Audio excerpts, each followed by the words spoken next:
ವೀಕ್ಷಕರೆಲ್ಲರಿಗೂ ಸಾಪ್ತಾಹಿಕ ಭವಿಷ್ಯವಾಣಿ ವಿಶೇಷ ಕಾರ್ಯಕ್ರಮಕ್ಕೆ ಸ್ವಾಗತ.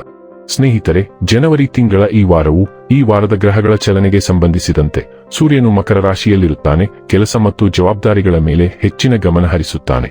ಪ್ರಕಾಶಮಾನವಾದ 15 ದಿನಗಳಲ್ಲಿ ಚಂದ್ರನ ಮುನ್ನಡೆಯು ಹೊಸ ಆರಂಭಗಳು ಮತ್ತು ಸಕಾರಾತ್ಮಕ ಚಿಂತನೆಯನ್ನು ಸೂಚಿಸುತ್ತದೆ. ಬುಧ ಸಂವಹನ ಮತ್ತು ಬರವಣಿಗೆಯನ್ನು ಬಲಪಡಿಸುತ್ತದೆ, ಆದರೆ ಮಾತಿನಲ್ಲಿ ಸಂಯಮವು ಅಗತ್ಯವಾಗಿರುತ್ತದೆ. ಶುಕ್ರನು ಪ್ರೀತಿ, ಸೌಂದರ್ಯ ಮತ್ತು ಸೌಕರ್ಯವನ್ನು ಹೆಚ್ಚಿಸುತ್ತಾನೆ. ಮಂಗಳನು ಶಕ್ತಿಯನ್ನು ನೀಡುತ್ತಾನೆ, ಆದರೆ ಆತುರವನ್ನು ತಪ್ಪಿಸಬೇಕು.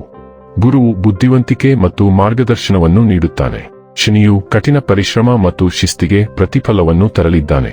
ಸೂರ್ಯ ಮತ್ತು ಚಂದ್ರನ ಸಂಯೋಗವು ವೃತ್ತಿ ಮತ್ತು ಪ್ರತಿಷ್ಠೆಯ ಮೇಲೆ ಸಕಾರಾತ್ಮಕ ಪರಿಣಾಮ ಬೀರುತ್ತದೆ. ಜನವರಿ 26 ರಿಂದ ಫೆಬ್ರವರಿ 1 ರವರೆಗಿನ ಕನ್ಯಾ ರಾಶಿಯವರ ಭವಿಷ್ಯವನ್ನು ತಿಳಿದುಕೊಳ್ಳೋಣ. ಈ ವಾರ ಕನ್ಯಾ ರಾಶಿಯವರ ಫಲಾಫಲಗಳೇನು? ಗ್ರಹಗತಿಗಳು ಹೇಗಿರಲಿವೆ? ಕೌಟುಂಬಿಕ, ಸಾಮಾಜಿಕ ಜೀವನ ಹಾಗೂ ವ್ಯಾಪಾರ ವಹಿವಾಟು ಹೇಗೆ ನಡೆಯಲಿದೆ? ಅಲ್ಲದೆ ಯಾವೆಲ್ಲ ಸಮಸ್ಯೆಗಳು ನಿಮ್ಮನ್ನು ಈ ಸಾಪ್ತಾಹಿಕದಲ್ಲಿ ಕಾಡಲಿವೆ, ಅವುಗಳಿಗೆ ಪರಿಹಾರಗಳೇನು ಎಂಬುದನ್ನು ತಿಳಿಯಲು ಈ ವಿಡಿಯೋವನ್ನು ಸಂಪೂರ್ಣವಾಗಿ ವೀಕ್ಷಿಸಿ. ನೀವಿನ್ನೂ ನಮ್ಮ ಚಾನೆಲ್ ಸಬ್ಸ್ಕ್ರೈಬ್ ಮಾಡದೇ ಇದ್ದರೆ ಕೂಡಲೇ ನಮ್ಮ ಚಾನೆಲ್ ಸಬ್ಸ್ಕ್ರೈಬ್ ಮಾಡಿ. ಹೆಚ್ಚಿನ ವಿಡಿಯೋ ಅಪ್ಡೇಟ್ಗಾಗಿ ಪಕ್ಕದ ಬೆಲ್ ಐಕಾನ್ ಬಟನ್ ಕ್ಲಿಕ್ ಮಾಡಿ. ಸ್ನೇಹಿತರೆ, ಈ ವಾರ ಕನ್ಯಾ ರಾಶಿಯವರು ಯಾವುದೇ ಕೆಲಸದಲ್ಲಿ ಆತುರಪಡುವುದನ್ನು ತಪ್ಪಿಸಬೇಕು, ಏಕೆಂದರೆ ಪ್ರಗತಿಯಲ್ಲಿರುವ ಕೆಲಸವು ಹಾಳಾಗಬಹುದು. ಜೀವನದ ಯಾವುದೇ ಸವಾಲನ್ನು ತಾಳ್ಮೆಯಿಂದ ಎದುರಿಸಿ. ನೀವು ಉದ್ಯೋಗದಲ್ಲಿದ್ದರೆ ಈ ವಾರ ಕೆಲಸದಲ್ಲಿ ನಿಮ್ಮ ಮೇಲಧಿಕಾರಿಗಳು ಮತ್ತು ಕಿರಿಯರೊಂದಿಗೆ ಸಾಮರಸ್ಯದಿಂದ ಕೆಲಸ ಮಾಡುವುದು ಬುದ್ಧಿವಂತವಾಗಿರುತ್ತದೆ. ವಾದಗಳು ಅಥವಾ ಟೀಕೆಗಳನ್ನು ತಪ್ಪಿಸಿ. ಈ ವಾರ ಮಾತನಾಡುವುದಕ್ಕಿಂತ ಮೌನವು ಹೆಚ್ಚು ಪ್ರಯೋಜನಕಾರಿಯಾಗಬಹುದು. ಆದ್ದರಿಂದ ಕೆಲಸದಲ್ಲಿ ಇತರರು ಏನು ಹೇಳುತ್ತಾರೆಂದು ನಿರ್ಲಕ್ಷಿಸಿ ಮತ್ತು ನಿಮ್ಮ ಗುರಿಗಳತ್ತ ಗಮನಹರಿಸಿ. ನೀವು ನಿಮ್ಮ ವ್ಯವಹಾರವನ್ನು ವಿಸ್ತರಿಸಲು ಯೋಜಿಸುತ್ತಿದ್ದರೆ ಅದಕ್ಕಾಗಿ ಸರಿಯಾದ ಸಮಯಕ್ಕಾಗಿ ಕಾಯಬೇಕು ಮತ್ತು ಹಾಗೆ ಮಾಡುವ ಮೊದಲು ನಿಮ್ಮ ಹಿತೈಷಿಗಳ ಸಲಹೆಯನ್ನು ಪಡೆಯಬೇಕು. ಈ ವಾರ ಕುಟುಂಬ ಸಂತೋಷದ ದೃಷ್ಟಿಕೋನದಿಂದ ಮಿಶ್ರಚೀಲವಾಗಿರುತ್ತದೆ. ನಿಮ್ಮ ಮಕ್ಕಳ ಬಗ್ಗೆ ನೀವು ಚಿಂತಿತರಾಗಿರುತ್ತೀರಿ. ಉನ್ನತ ಶಿಕ್ಷಣದ ಪ್ರಯತ್ನಗಳು ಅಡೆತಡೆಗಳನ್ನು ಎದುರಿಸಬಹುದು. ವಿದ್ಯಾರ್ಥಿಗಳು ತಮ್ಮ ಅಧ್ಯಯನದಲ್ಲಿ ಆಸಕ್ತಿ ಕಳೆದುಕೊಳ್ಳಬಹುದು. ನಿಮ್ಮ ಪ್ರೀತಿಯ ಸಂಗಾತಿಯನ್ನು ಭೇಟಿಯಾಗುವಲ್ಲಿ ನೀವು ತೊಂದರೆಗಳನ್ನು ಎದುರಿಸಬೇಕಾಗುತ್ತದೆ. ನಿಮ್ಮ ಸಂಗಾತಿಯ ಆರೋಗ್ಯದ ಬಗ್ಗೆ ನೀವು ಚಿಂತಿತರಾಗುತ್ತೀರಿ. ಈ ವಾರ ಕುಟುಂಬದ ಸದಸ್ಯರೊಬ್ಬರ ಕಳಪೆ ಆರೋಗ್ಯಕ್ಕೆ ಸಂಬಂಧಿಸಿದ ಯಾವುದೇ ಸುದ್ದಿಯನ್ನು ನೀವು ಪಡೆಯುತ್ತೀರಿ. ಈ ಕಾರಣದಿಂದಾಗಿ ನೀವು ಸಹ ಮಾನಸಿಕ ಒತ್ತಡಕ್ಕೆ ಬಲಿಯಾಗಬಹುದು. ಚಂದ್ರನಿಗೆ ಹೋಲಿಸಿದರೆ ಕೇತು 12ನೇ ಮನೆಯಲ್ಲಿರುವುದರಿಂದ ಇಲ್ಲಿಯವರೆಗೆ ಯಾವುದೇ ಕಾರಣಕ್ಕೂ ಸಂಬಳ ಪಡೆಯದ ಉದ್ಯೋಗಿಗಳು ಹಣದ ಕೊರತೆಯಿಂದಾಗಿ ಈ ವಾರ ತುಂಬಾ ಅಸಮಾಧಾನಗೊಳ್ಳಬಹುದು. ಇದಕ್ಕಾಗಿ ಅವರು ತಮ್ಮ ಮತ್ತು ಅವರ ಕುಟುಂಬದ ಆರ್ಥಿಕ ಅಗತ್ಯಗಳನ್ನು ಪೂರೈಸಲು ಬ್ಯಾಂಕ್ ಅಥವಾ ಇತರ ಸಂಸ್ಥೆಯಿಂದ ಹೆಚ್ಚಿನ ದರದಲ್ಲಿ ಸಾಲವನ್ನು ತೆಗೆದುಕೊಳ್ಳುವ ಸಾಧ್ಯತೆಯಿದೆ. ನಿಮ್ಮ ಸುತ್ತಮುತ್ತಲಿನ ಜನರ, ವಿಶೇಷವಾಗಿ ಕುಟುಂಬ ಸದಸ್ಯರ ವರ್ತನೆಯಿಂದಾಗಿ ಈ ವಾರ ನೀವು ಸ್ವಲ್ಪ ಅಸಮಾಧಾನ ಅನುಭವಿಸುವಿರಿ. ಇದು ನಿಮ್ಮ ಮಾನಸಿಕ ಒತ್ತಡವನ್ನು ಹೆಚ್ಚಿಸುತ್ತದೆ. ಇದಲ್ಲದೆ ಅವರೊಂದಿಗೆ ನಿಮ್ಮ ವಿವಾದದ ಸಾಧ್ಯತೆಯೂ ಇದೆ. ಚಂದ್ರನಿಗೆ ಹೋಲಿಸಿದರೆ ರಾಹು 6ನೇ ಮನೆಯಲ್ಲಿರುವುದರಿಂದ ಈ ವಾರ ವೃತ್ತಿ ಜೀವನದಲ್ಲಿ ನೀವು ಅಪೇಕ್ಷಿತ ಫಲಿತಾಂಶಗಳನ್ನು ಪಡೆಯುತ್ತೀರಿ ಎಂದು ನಿರೀಕ್ಷಿಸಲಾಗಿದೆ. ಆದರೆ ಇದಕ್ಕಾಗಿ ನೀವು ನಿಮ್ಮ ಸೃಜನಶೀಲ ಸಾಮರ್ಥ್ಯವನ್ನು ಹೆಚ್ಚಿಸುವ ಅಗತ್ಯವಿದೆ. ಈ ವಾರ ಬುದ್ಧಿವಂತಿಕೆಯ ದೇವರು ಅನೇಕ ವಿದ್ಯಾರ್ಥಿಗಳಿಗೆ ಪರಿಶ್ರಮದ ಫಲಿತಾಂಶವನ್ನು ನೀಡುವ ಮೂಲಕ ಯಶಸ್ಸು ನೀಡುವ ಕೆಲಸ ಮಾಡುತ್ತಾರೆ. ಇದರೊಂದಿಗೆ ಸ್ಪರ್ಧಾತ್ಮಕ ಪರೀಕ್ಷೆಯ ತಯಾರಿಯಲ್ಲಿ ತೊಡಗಿರುವ ವಿದ್ಯಾರ್ಥಿಗಳು ಸಹ ಈ ಸಮಯದಲ್ಲಿ ಅದೃಷ್ಟದ ಬೆಂಬಲವನ್ನು ಪಡೆಯುತ್ತಾರೆ.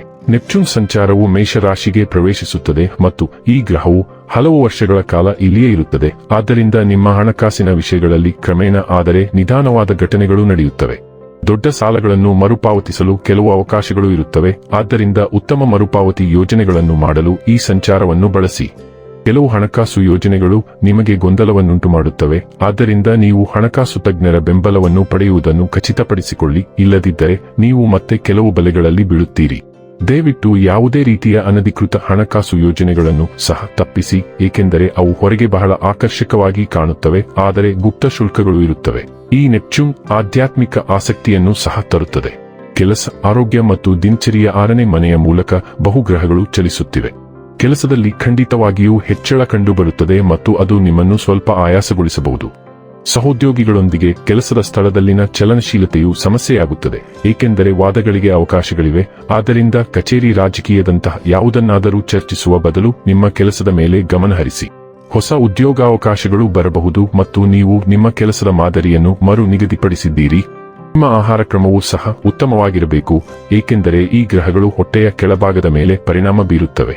ನೀವು ಹೊಸ ಆಹಾರ ಕ್ರಮ ಅಥವಾ ಹೊಸ ವ್ಯಾಯಾಮ ಮಾದರಿಯನ್ನು ಆಯ್ಕೆ ಮಾಡುತ್ತೀರಿ. ಇದು ನಿಮ್ಮ ಆರೋಗ್ಯವನ್ನು ಸುಧಾರಿಸಲು ಸಹಾಯ ಮಾಡುತ್ತದೆ.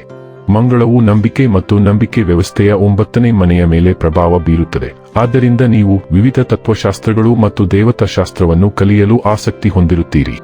ಮಂಗಳವು ಆಧ್ಯಾತ್ಮಿಕ ಗ್ರಹವಲ್ಲ, ಆದ್ದರಿಂದ ನೀವು ಇವುಗಳೆಲ್ಲವನ್ನೂ ಟೀಕಿಸಲು ಕಲಿಯುವಿರಿ. ಆದರೆ ವಿಭಿನ್ನ ಜನರು ವಿಭಿನ್ನ ದೃಷ್ಟಿಕೋನಗಳನ್ನು ಹೊಂದಿರುವುದರಿಂದ ನೀವು ವಾದಗಳನ್ನು ತಪ್ಪಿಸಬೇಕು. ನೀವು ಹೊಸ ತಾಂತ್ರಿಕ ಕೋರ್ಸ್ಗಳನ್ನು ಕಲಿಯುವಿರಿ ಅಥವಾ ಕೆಲವು ಪ್ರಮಾಣೀಕರಣಗಳನ್ನು ತೆಗೆದುಕೊಳ್ಳುತ್ತೀರಿ ಅಥವಾ ವಿಶೇಷ ತರಬೇತಿಗೆ ಹೋಗುತ್ತೀರಿ.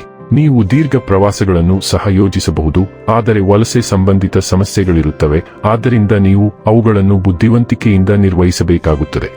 ಬರವಣಿಗೆ, ಪ್ರಕಟಣೆ ಮತ್ತು ವಿದೇಶಿ ಸಹಯೋಗಗಳಿಗೂ ಅವಕಾಶಗಳಿರುತ್ತವೆ. ಇನ್ನು ಕೊನೆಯದಾಗಿ ಮಾಡಿಕೊಳ್ಳಬೇಕಾದ ಉಪಾಯಗಳ ಕುರಿತು ನೋಡುವುದಾದರೆ, ಓಂ ನಮೋ ಭಗವತೆ ವಾಸುದೇವಾಯ ಎಂದು ಪ್ರತಿದಿನ 41 ಬಾರಿ ಜಪಿಸಿ. ವೀಕ್ಷಕರೇ, ಇದಾಗಿತ್ತು ಕನ್ಯಾ ರಾಶಿಯ ಜಾತಕದವರ ಜನವರಿ 26 ರಿಂದ ಫೆಬ್ರವರಿ 1 ರವರೆಗಿನ ಫಲದ ಮಾಹಿತಿ ಇಷ್ಟವಾದರೆ ವಿಡಿಯೋವನ್ನು ಲೈಕ್ ಮತ್ತು ಶೇರ್ ಮಾಡಿ. ಹಾಗೆ ಚಾನೆಲ್ ಸಬ್ಸ್ಕ್ರೈಬ್ ಮಾಡುವುದರ ಜೊತೆಗೆ ನಿರಂತರ ವಿಡಿಯೋ ಅಪ್ಡೇಟ್ಸ್ಗಳಿಗಾಗಿ ಪಕ್ಕದ ಬೆಲ್ ಐಕಾನ್ ಕ್ಲಿಕ್ ಮಾಡಿ.